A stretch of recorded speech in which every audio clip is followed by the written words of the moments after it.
Welcome back to the GSMC Chip Shot Football Podcast to get into some contract talks over the next couple of segments. The first one we're going to dive head first into is AJ Terrell extending his contract with the Atlanta Falcons, a pretty massive contract.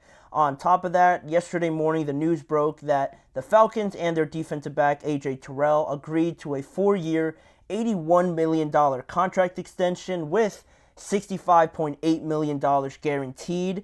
That amount is the most given to a defensive back in NFL history who has signed a 4-year deal. Not a 5-year deal, not a 3-year extension. Anyone that's ever gotten a 4-year contract extension being a defensive back, they're all behind AJ Terrell now in terms of getting guaranteed money. 65.8 is a very good amount for AJ Terrell. Good for him. But also just in terms of salary and how he lines up with some of the better defensive backs in the NFL. He's set to make about $20.25 million in salary, which is now second amongst all defensive backs currently in the NFL. Still, Jair Alexander is first in that department. And I have to mention, his agents. I can't not mention AJ Terrell's agent because it is, in fact, David Malugeta and also Trayvon Smith of Athletes First. But David Malugeta, I think, considered one of the best, if not the best, agent in football. And I have to mention him because every time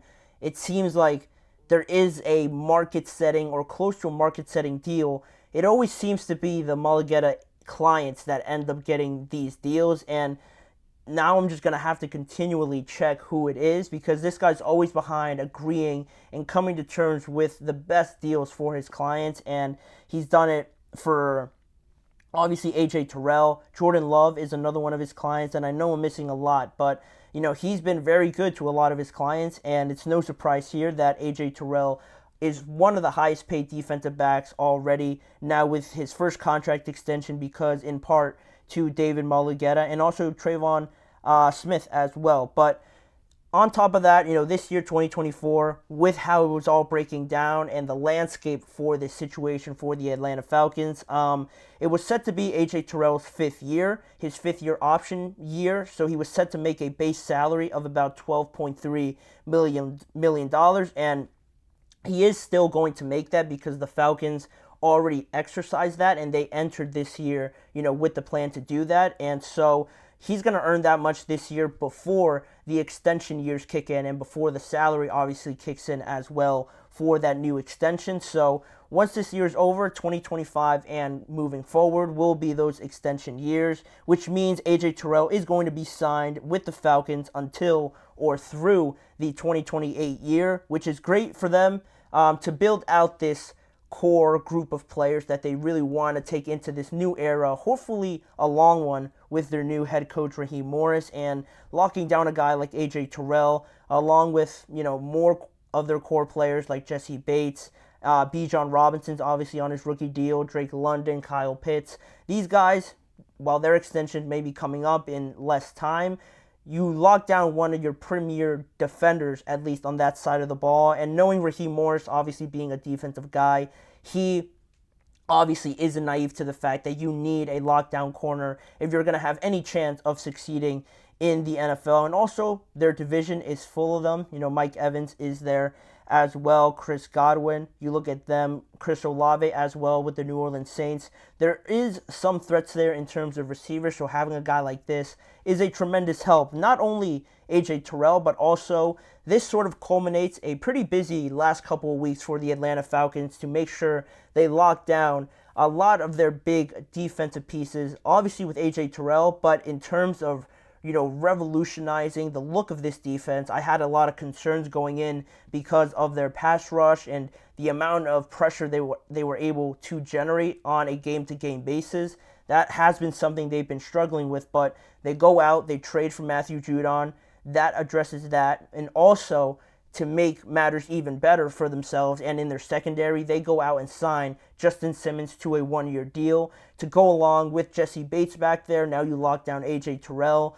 A whole new look and a whole new feeling heading into 2024 with this Atlanta Falcons defense, and it's exciting. It's exciting just because these are all good proven players that you have, at least in A.J. Terrell, Jesse Bates, Justin Simmons as well, with their resume, Matthew Judon coming in as well with the resume they're able to present, and also A.J. Terrell, still being very young. I think he's only 25, 24 years old. He's really heading into the premier years of his career, and so far, since being drafted in 2020, he has started all 61 games he has been able to play in, 4 interceptions, 247 tackles, and 4 forced fumbles to his name with the Atlanta Falcons, and he made the All-Pro list in 2021. He hasn't been back there yet, but the reality and the reliability you get with A.J. Terrell, really the health is the biggest thing that stands out to me.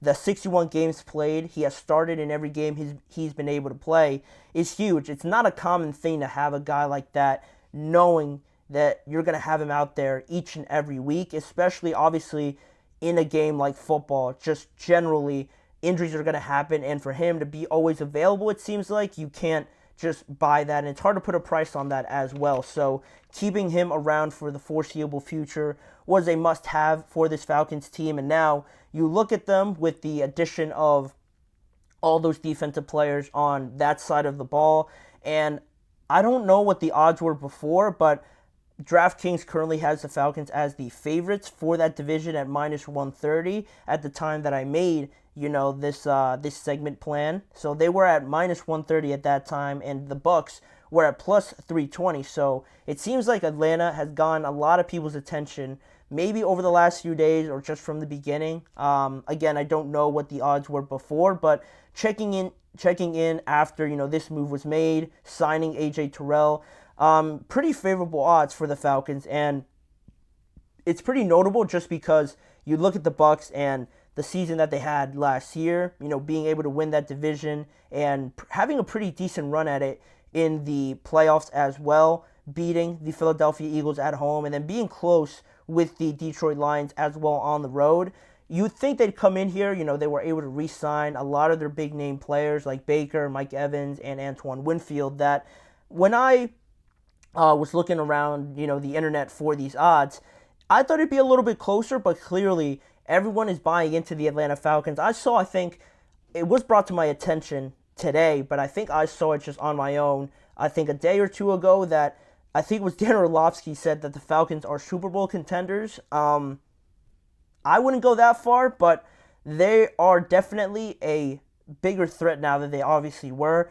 I just like to see it all play out. There's a lot of pressure, I would say, riding on the fact that Kirk Cousins is coming in, and right away people are thinking that he is going to just transform this team into a whole new look offense where they were talented before, they were putting up results before, and obviously the biggest issue with their offense was the quarterback position. And I'm not saying they're not going to get better or it's going to be even close to what it was with Desmond Ridder, but I just want to see how he looks out there. I want to see how he's moving with that restructured, reconstructed Achilles at his age, not playing the preseason at all, having a real live pass rush where it's not training camp, it's not these joint practices where you get to the quarterback and you just put a hand on him, even if they even allow you to do that, and then that's it. He's going to be taking actual hits after a year or so, maybe over a year or so since last taking one, and I'd just like to see how he responds to that, how he responds physically to that, and not to say that I think it's just going to derail everything, but before I crown them Super Bowl contenders, especially in an NFC where, you still have obviously the Eagles and the 49ers as the biggest favorites. The Packers shouldn't be slept on. The Lions obviously were in the conference championship, and the Bears got better. The Vikings got better, in my opinion. The Commanders aren't Super Bowl contenders, but they got better on top of it. And obviously you still have the Buccaneers there in your division. So I want to see how it all plays out. Anything could really happen in the NFC. It's all been pretty unexpected how it all plays out.